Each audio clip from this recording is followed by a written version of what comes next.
Bismillahirrahmanirrahim. Assalamualaikum warahmatullahi wabarakatuh. Baik, dalam video ini Ibu akan menyampaikan terkait dengan epidemiologi dari COVID-19. Nah, materi ini disadur dan disusun dari berbagai sumber yang mana memang masih sangat banyak pengembangan penelitian yang dilakukan untuk menyelidiki sifat dari virusnya, kemudian bentuk mutasi gen yang terjadi atau mutasi virus yang terjadi dan seterusnya. Jadi ini disadur dari beberapa sumber yang telah Ibu rangkum.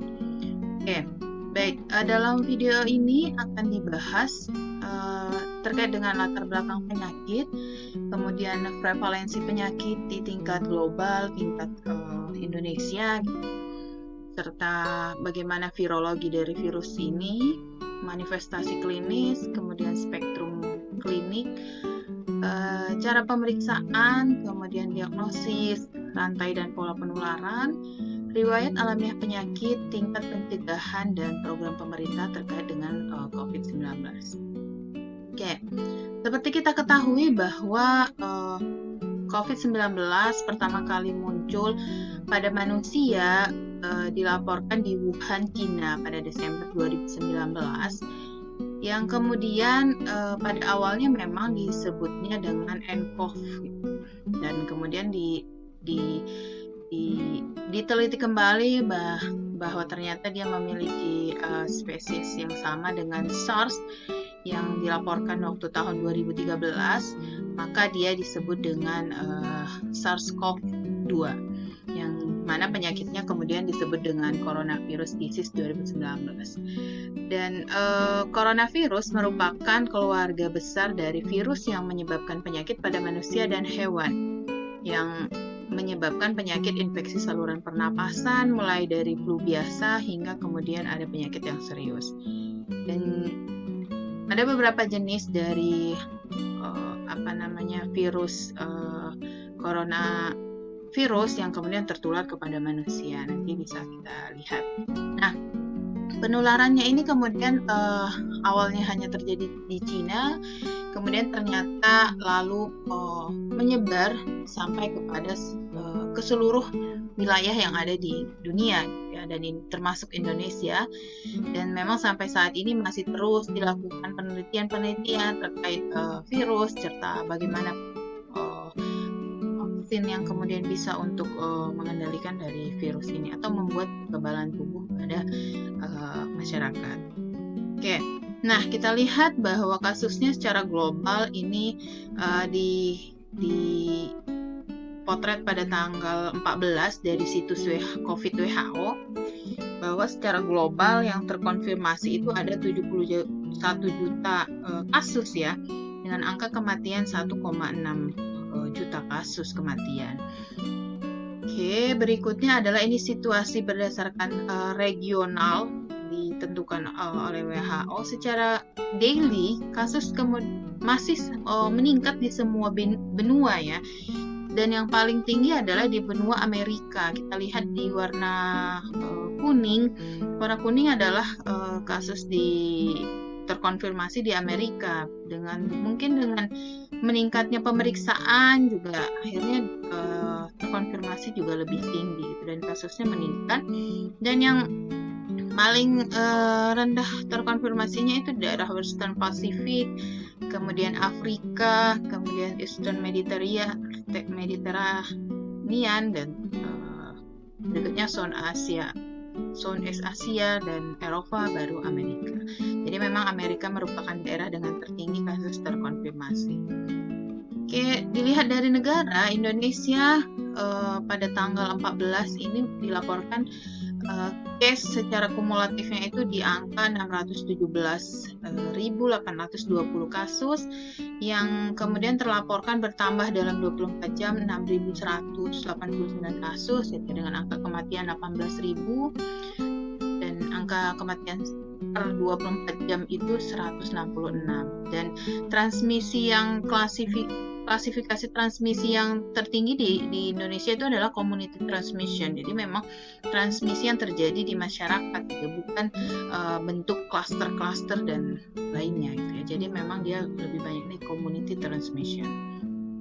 Oke, dan di Indonesia pada tanggal 16 Desember terlapor bahwa kasus terkonfirmasi sudah di angka 636.154 dengan kenaikan itu 6.725 per hari.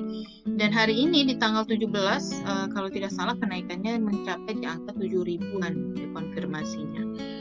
Nah, suspeknya di 62.000, kemudian ada 61.000-an sekian spesimen yang mungkin sedang diuji, dan yang sembuh 521 kasus, yang sembuh dan meninggal 19.248 kasus. Dan tersebar di 34 provinsi di 510 kabupaten kota. Ya. Nah, secara virologi bahwa SARS-CoV-2 ini diklasifikasikan di bawah genus beta coronavirus ya, yang mana dia virus ini terselubung dengan asam ribonukleat untai tunggal sens positif dengan genom 30 KB. Dan SARS-CoV-2 ini merupakan coronavirus ke-7 yang teridentifikasi dan diketahui menginfeksi manusia. Jadi sudah ada sebenarnya sebelumnya ada 7 jenis coronavirus yang terinfeksi ke manusia. Ada HCOV-22-9X, ada NL63, HKU1, OC43, dan ini sifatnya dia endemik dan musiman gitu ya. Jadi dia cenderung menyebabkan penyakit saluran napas ringan dan dia sifatnya endemis atau musiman gitu ya. Sedangkan berikutnya ada yang menyebabkan yang lainnya, yaitu ada yang Middle East Respiratory Syndrome, yaitu yang MERS-CoV, dan ada SARS-CoV-1 yang dia bersifat zoonotik. Jadi dia dari hewan, yang tertular dari hewan kemudian ke manusia, kemudian dia menjadi virulence di antara manusia gitu ya, yang memang sempat menjadi kasus banyak yang tertular di masa virus ini muncul gitu ya. Dan SARS-CoV-2 ini secara genetik paling mirip dengan SARS-CoV-1, dan kedua virus ini masuk dalam subgenus Sarbecovirus di bawah genus beta coronavirus. Dan dia virus ini kemudian dia terdiri dari 4 protein struktural utama, yaitu ada S protein, spike, membran, kemudian amplop pembungkus virus, kemudian N yaitu nukleokapsid. Jadi memang dia diselubungi oleh protein. Oke. Dan ini penampakan dari virus SARS-CoV-2 ini dilihat dalam mikroskop. Oke, berikutnya manifestasi klinis dari penyakit ini memang akan muncul ada beberapa gejala, mulai dari gejala ringan sampai gejala berat ya. Gejala demam ini dialami oleh 82 sampai 97% kasus COVID. Jadi mereka yang sudah terkonfirmasi COVID sebagian besarnya itu ada demamnya gitu ya. Ini dilaporkan dari Michelin dalam jurnalnya Michelin. Kemudian batuk juga 6,5 sampai 44% terkonfirmasi dia mengalami batuk itu pada kasus. Berikutnya anosmia, yaitu yang kehilangan pengecapan atau bau gitu ya, kurang peka terhadap bau gitu ya. Gejala ini dialami oleh 59,4% kasus ya, kasus positif gitu ya. Oke. Kemudian dyspnea gitu ya. Yaitu kesulitan bernapas gitu, mulai dari kesulitan bernapas ringan sampai yang berat.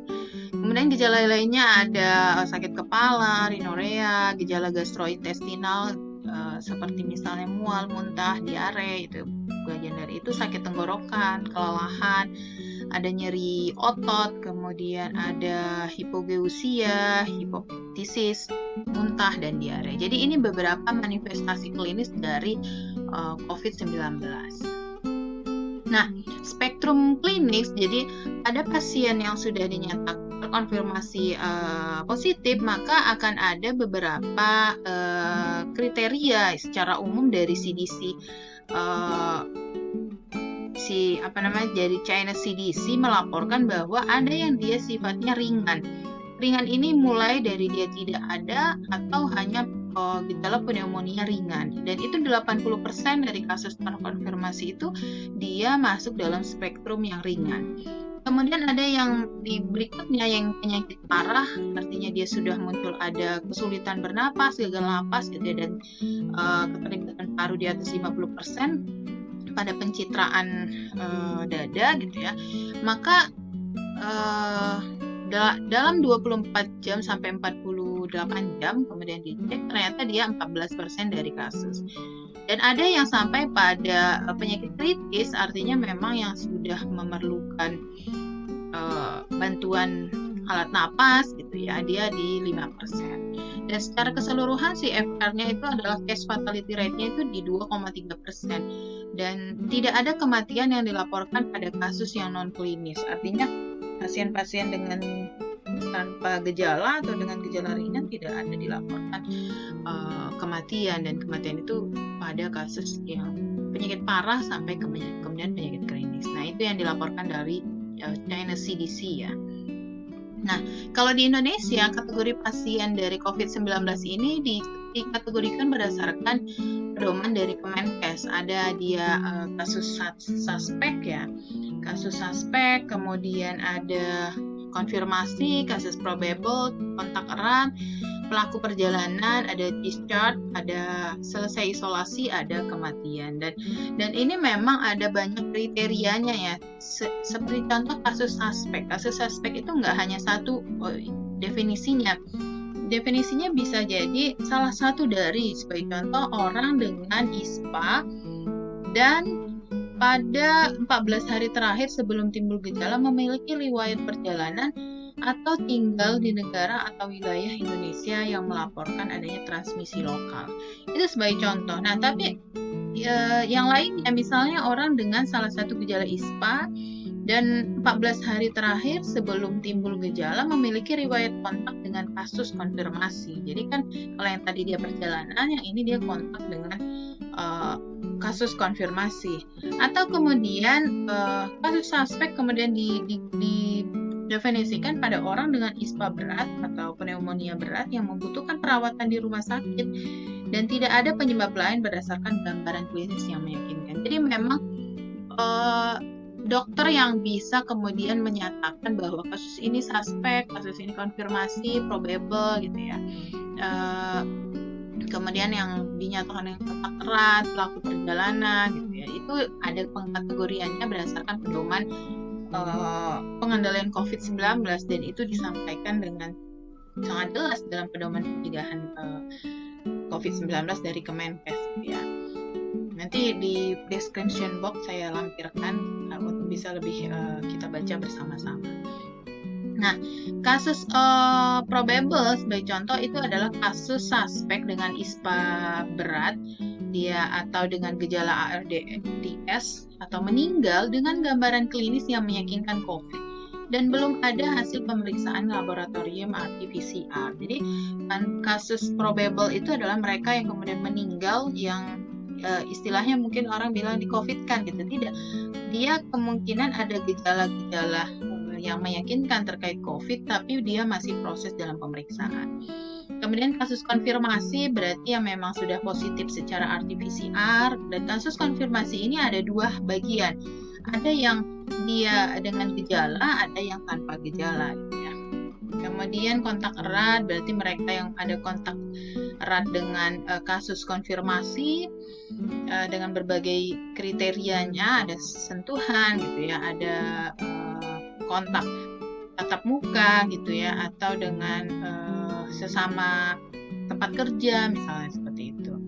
Ada pelaku perjalanan dalam 14 hari terakhir melakukan perjalanan baik di dalam negeri maupun dari luar negeri.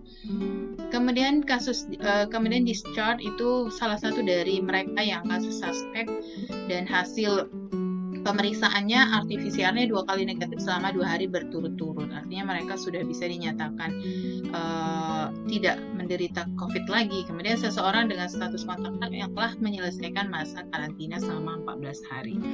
Dan kasus selesai isolasi juga ada beberapa kriteria gitu ya.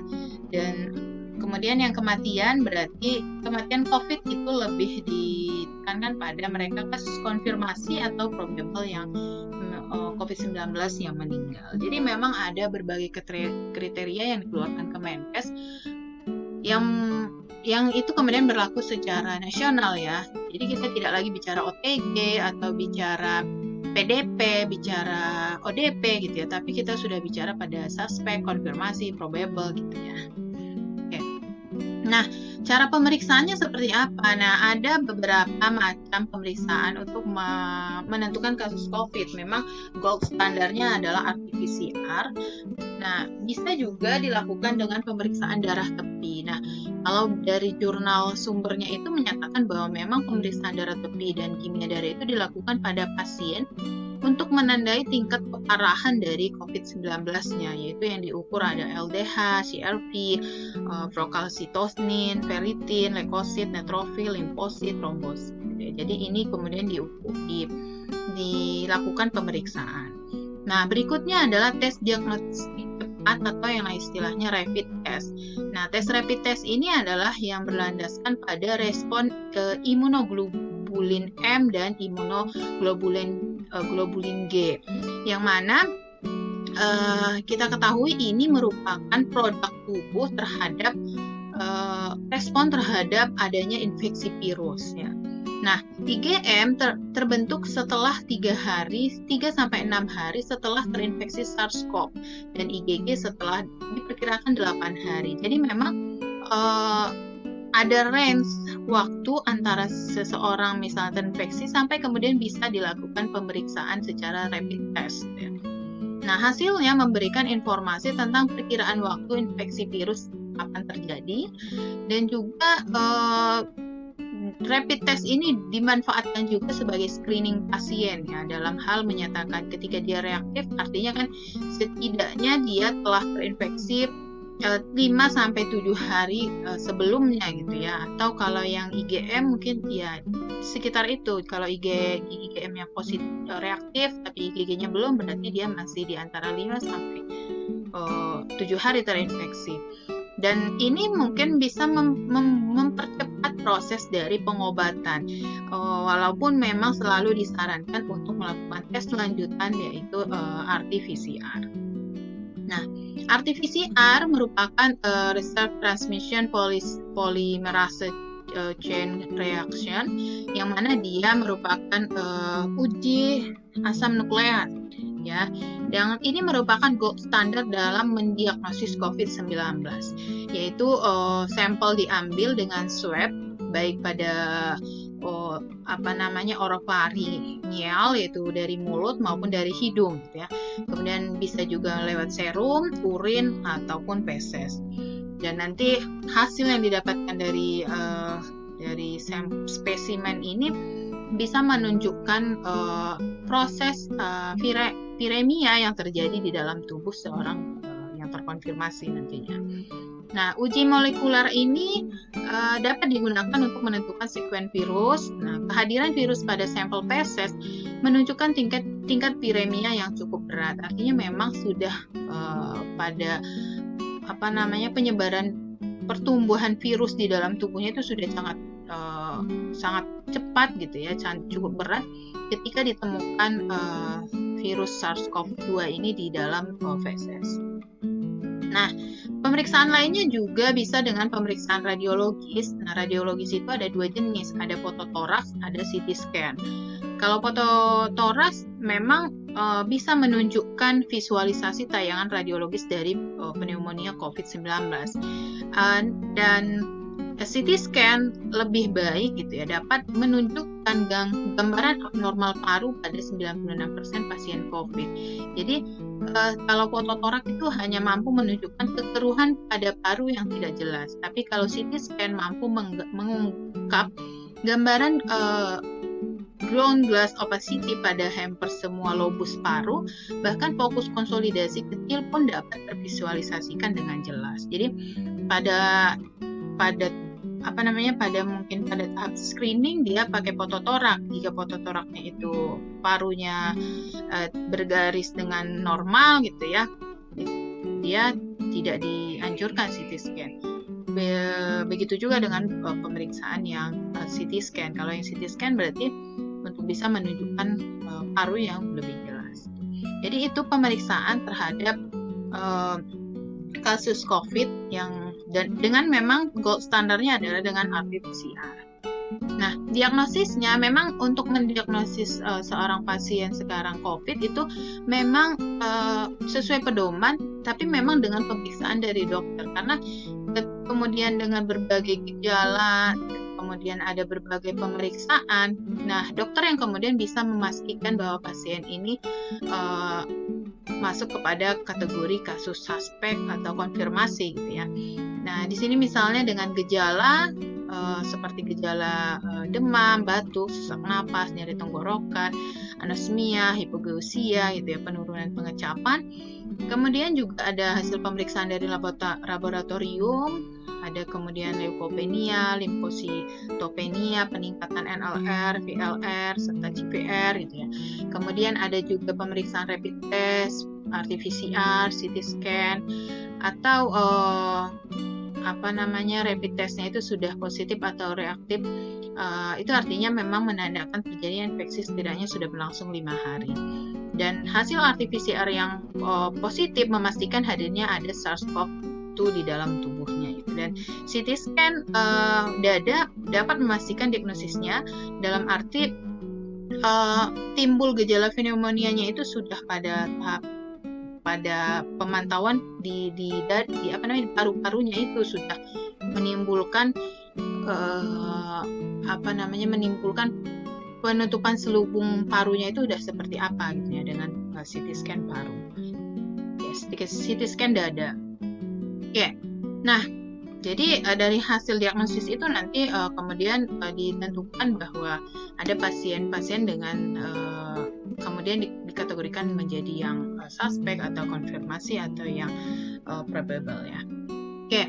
Nah, rantai dan pola penularan, jika kita bicara chain of infection dengan 6 unsur tersebut, maka infection agents-nya adalah SARS-CoV-2 virus ya. Dan dia bentuknya virus. Kemudian reservoirnya adalah memang di awal reservoirnya adalah hewan, yaitu kalau di Cina itu kelelawar, ada juga terenggiling gitu ya. Hewan-hewan seperti itu yang kemudian yang dijual di Wuhan yang dikonsumsi. Lalu kemudian untuk saat ini adalah reservoirnya itu adalah manusia gitu ya, dan mana manusia itu ada yang asimptomatik, ada yang simptomatik. Nah, dua ini menjadi reservoir untuk saat ini untuk penularan pada komunitas. Nah, portal of exit-nya adalah droplet yang dia keluar melalui mulut atau hidung ketika seseorang bersin, berbicara, kemudian bernapas mungkin juga. Jadi memang ketika proses ini maka bisa jadi virusnya itu keluar dari si case ya, dari si reservoir gitu ya.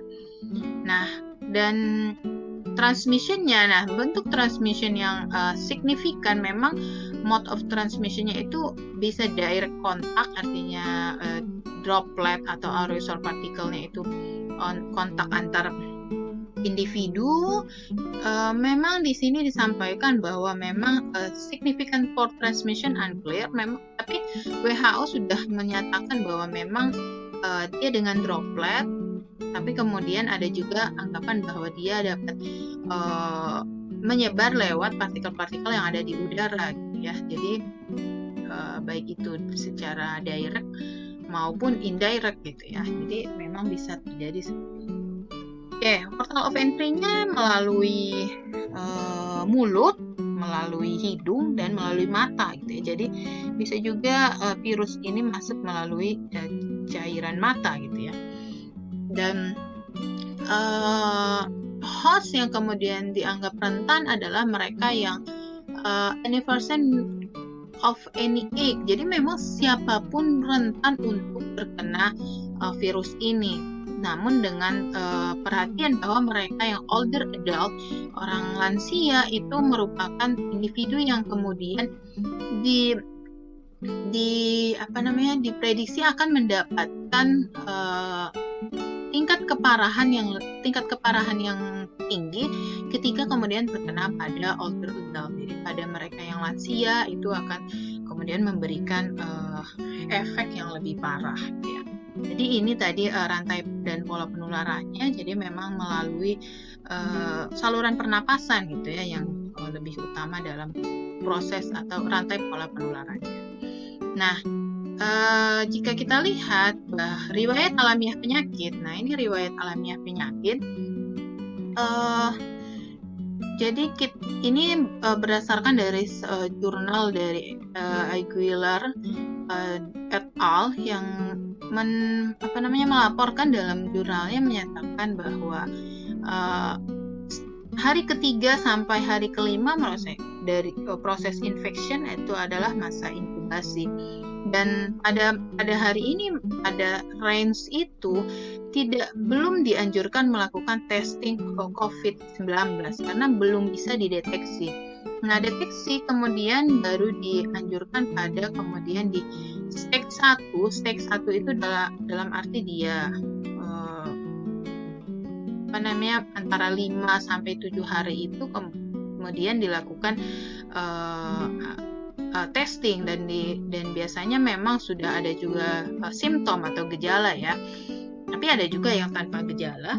Nah, di sini kemudian dia ketika dites baik swab swab RT-PCR-nya itu swabnya baik di hidung maupun mulut, dia akan menunjukkan gejala positif. Dan tes darahnya terhadap antibodi juga akan menunjukkan hasil yang reaktif gitu ya. Selain itu juga mungkin pada mereka yang dirawat dilakukan pemeriksaan terkait dengan yang tadi LDH, CPR, dan seterusnya untuk memastikan tingkat keparahan dari kasus COVID yang dialami oleh pasien tersebut. Dan kita lihat di 5-7 hari adalah mulai muncul gejala, di stage 2-nya itu sampai 10 hari, di 14-20 hari plus itu adalah stage 3, di mana dia systemic inflammation, mulai ada peradangan yang secara sistemik yang kalau dilihat pada level ini adalah pulse oksigennya itu sudah di bawah 92% ya. Jadi memang sudah pada tahap yang sangat parah gitu ya, yang memang memerlukan bantuan pernapasan dan lain sebagainya gitu ya. Dan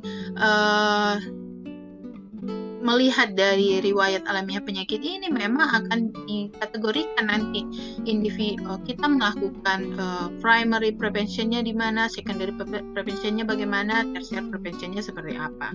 Nah, dari bagian ini sudah disampaikan bahwa disease manajemennya itu mulai dilakukan COVID treatmentnya ketika orang sudah menunjukkan ada gejala gitu ya.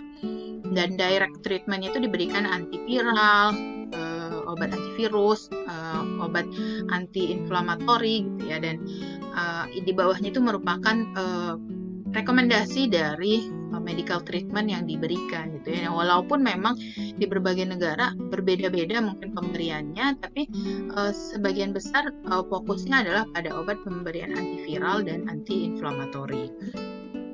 Oke. Nah, bicara segi epidemiologi, kita lihat agentnya itu ada SARS-CoV-2 yang tadi dengan berbagai sifatnya sudah disampaikan di awal, jenisnya gitu ya.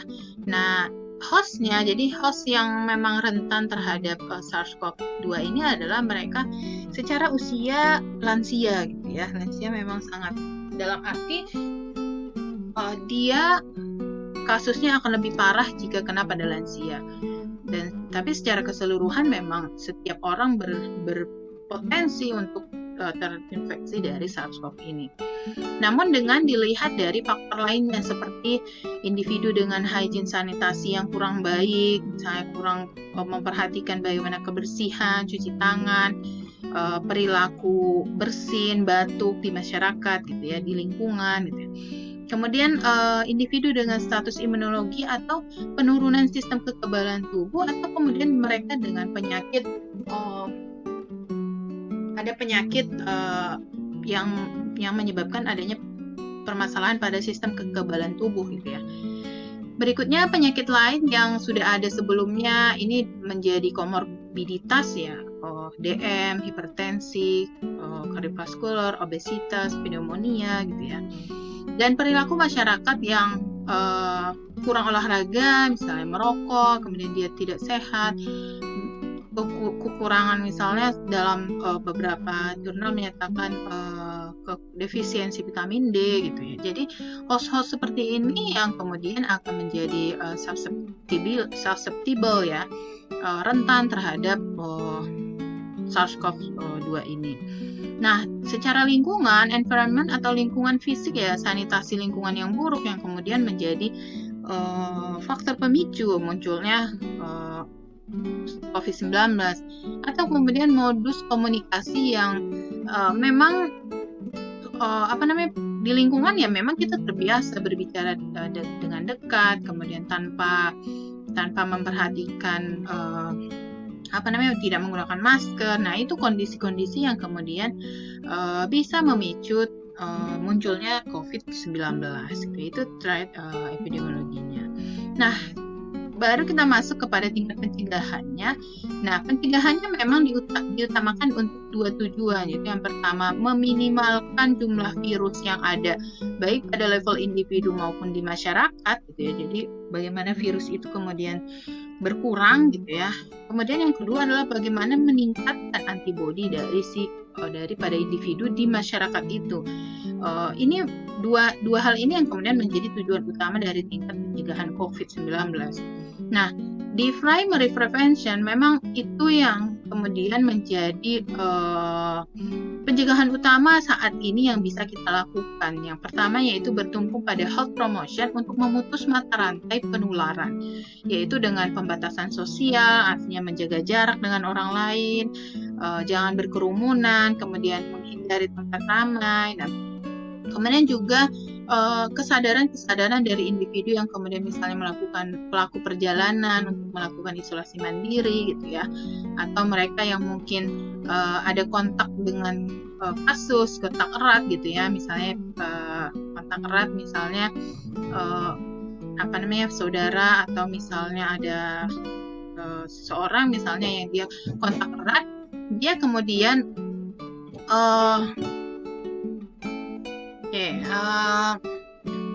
dengan misalnya dia kasus suspek, itu juga ada kesadaran untuk melakukan isolasi mandiri.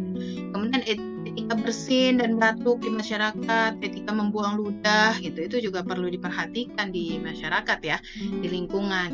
Kemudian juga cuci tangan dengan sabun secara sesering mungkin, minimal 20-30 detik. Nah, itu untuk membersihkan ketika misalnya di tangan kita ada virusnya gitu ya. Berkumur pagi dan sore hari dengan air garam atau dengan cairan antiseptik, kemudian berjemur, kemudian membersihkan lantai di rumah misalnya, atau di perkantoran, itu pegangan tangga, pegangan pintu, tombol lift dan seterusnya, itu dengan disinfektan atau etanol 62-71%. Dan ini memang perlu terus-menerus untuk kita sampaikan, jadi sebagai bentuk dari health promotion. Nah, bentuk yang kedua itu tadi bentuk untuk bisa kita memutus rantai dari penularan, jadi mengurangi virus itu ada di masyarakat, di lingkungan kita. Yang kedua adalah meningkatkan daya tahan tubuh dengan cara ya perbaikan asupan. Sebagai contoh misal zat gizi yang meningkatkan produksi antibodi seperti protein gitu ya, vitamin C, vitamin D, vitamin E gitu ya. Kemudian konsumsi sayur dan buah, kemudian penggunaan rempah seperti jahe, kunyit, kayu manis dan lain sebagainya, dengan memang penggunaan yang masih pada tahap wajar. Akan tetapi memang yang menjadi titik poin dalam peningkatan daya tahan tubuh adalah bagaimana kita mengkonsumsi gizi seimbang. Nah, dengan gizi seimbang, ketika kita itu sudah terpenuhi, maka produksi antibodi tubuh akan lebih baik juga. Dengan kemudian kita tambahkan dengan sumber-sumber antioksidan lainnya, gitu ya. Oke, nah secondary prevention adalah bagaimana kemudian kita bisa prevensi pada tingkat ketika misalnya seseorang dinyatakan positif tes atau dinyatakan segera melakukan isolasi mandiri. Nah, memang perlu ada upaya juga yang berkelanjutan dari pasien juga dari si dokternya mungkin ya, ketika pasien itu terinfeksi dan karantina. Karena kalau saat ini kan memang kasus konfirmasi itu kan ada yang asimptomatik dan simptomatik. Mereka yang asimptomatik memang disarankan adalah melakukan isolasi mandiri dengan tetap memperhatikan, sebagai contoh misalnya track your symptom, memperhatikan gejala-gejala yang dirasakan gitu ya.